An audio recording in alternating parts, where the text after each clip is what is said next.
Okay, so last time we talked about what it means to check the nefesh behemoths. We talked a lot about it.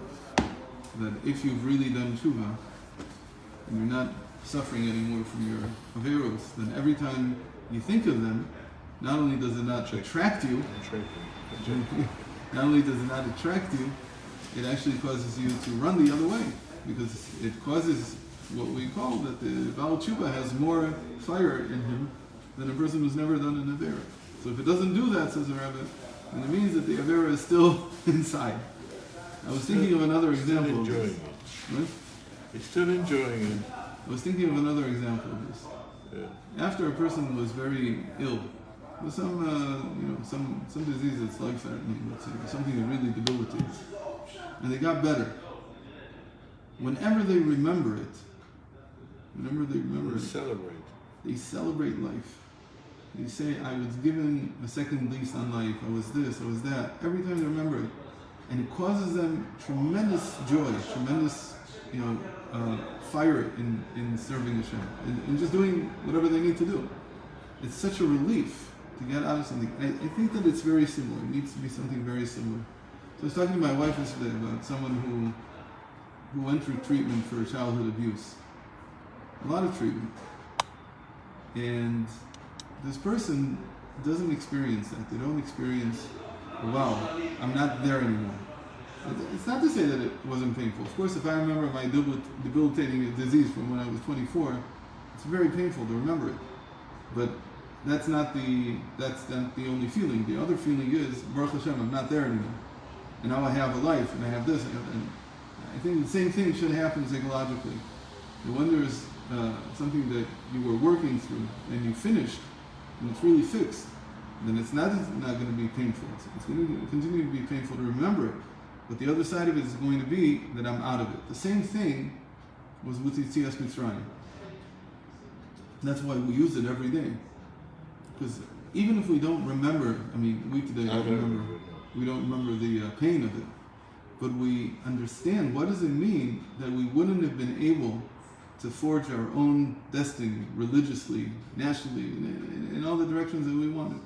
So the moment that you remember that, it causes you tremendous joy and joie de vivre, right, for what you're doing now. So that's what he's saying. If it's not like that, then you're still stuck in it. That's why we have so many expulsions now, because that helps us connect back to what happened when they left Mitzrayim. Expulsions? Yeah. Oh, you see this. Yeah. Good point. But there's another thing that has to happen with a behemoth, of course.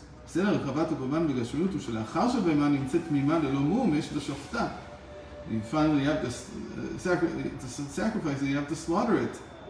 Okay? It's not enough to just check it. Now, the point is,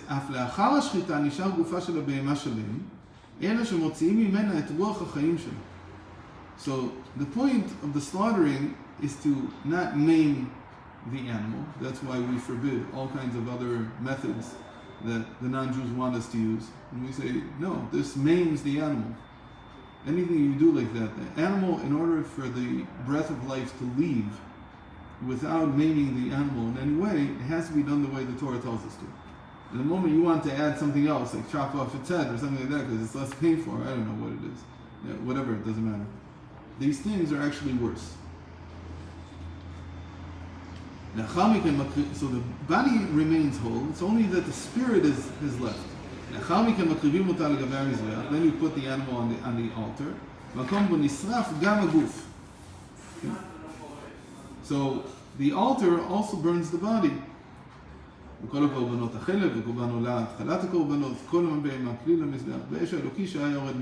it's all burnt, the body, whatever body parts you put, whether it's the whole animal or parts of the animal, it's burned from the fire that descends from above.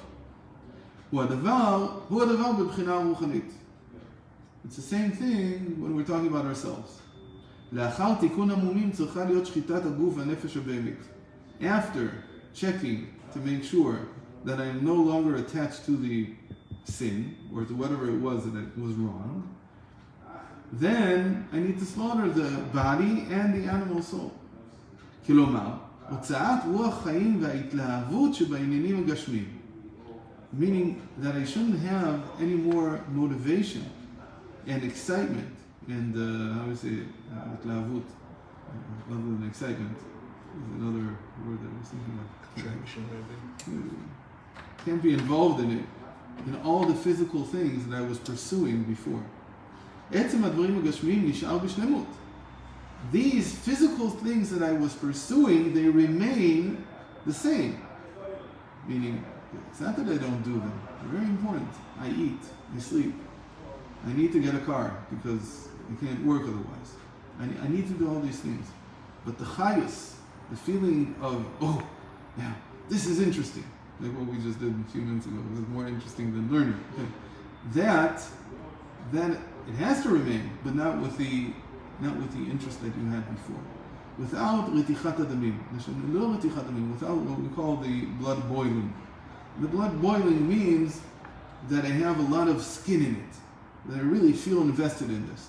You need to do these things. They're needed. You can't not eat, and you can't not sleep, and you can't not do these things. You have to do them, but you have to do them because you have to do them, not because of any other reason. והשימוש בהם הוא רק כדי לקבל לאדם תוספת כוח בעבודת השם. And the only reason I'm doing these things is because they assist me in serving Hashem. כמאמר חמרה וריחה פקחי. As they say in Yuma, that wine and smell awaken a person. Meaning that the physical things are needed in order to wake the consciousness. You need a good smell. That's why they had incense in the mikdash. That's why they drank wine with a meal, because that's the part of it that causes the mind to wake up.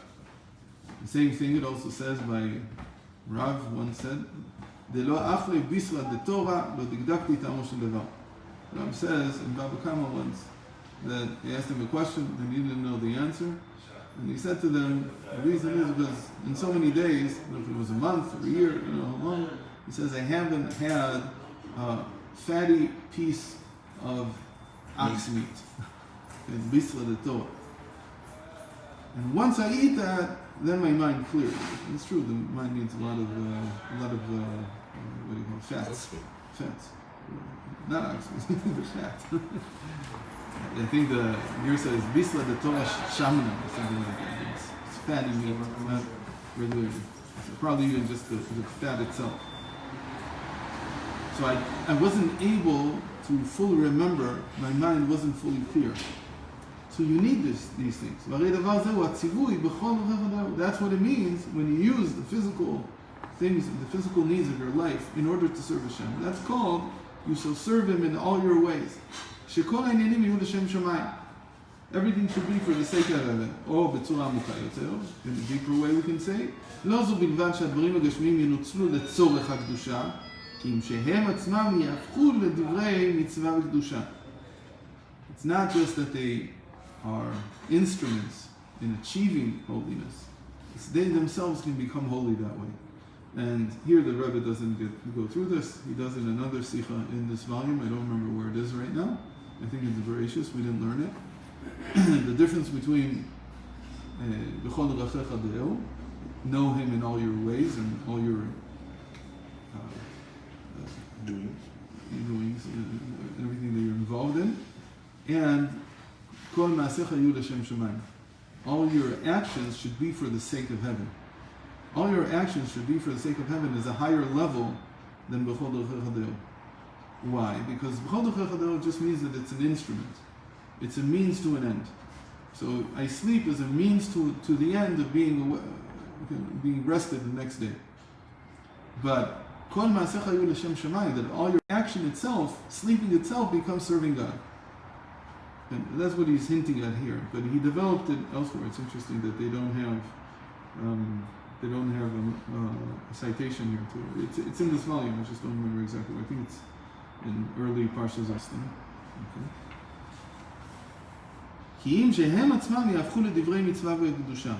The ulterior instrument becomes an object of holiness.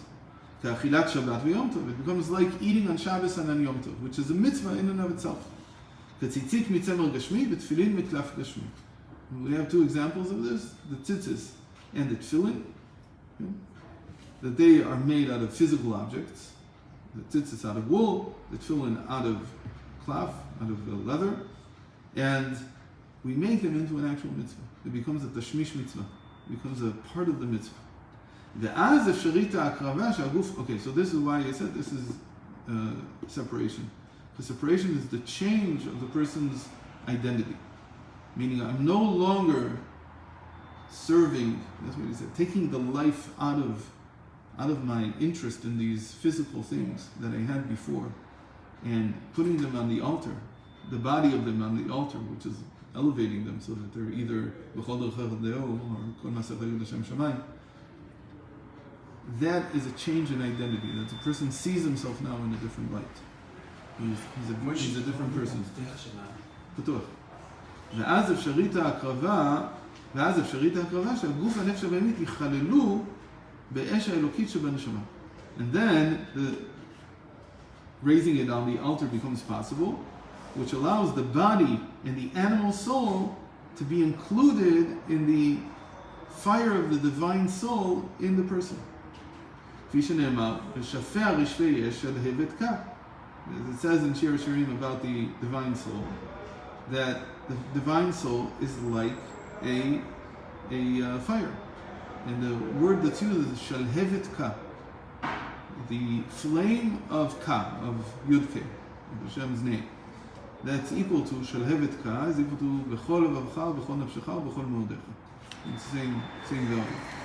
Ve'amur Hazal ke'esh l'mala.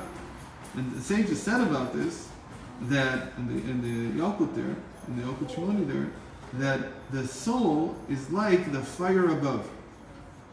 What is this fire? It's like the love of Hashem, of the soul for Hashem.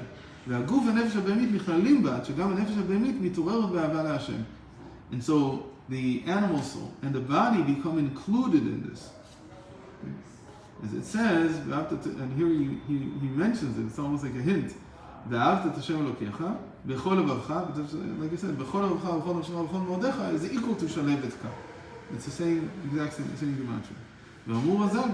And that's what the sages mean, that you should serve Hashem with both your inclinations, your evil inclination, your positive and your good inclination.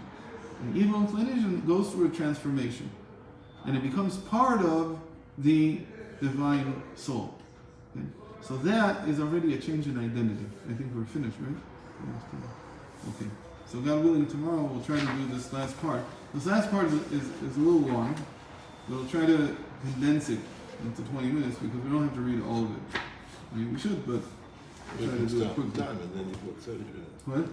We could start on time and then you have 30 minutes. It's not going to be enough. So early, then you got 40 minutes.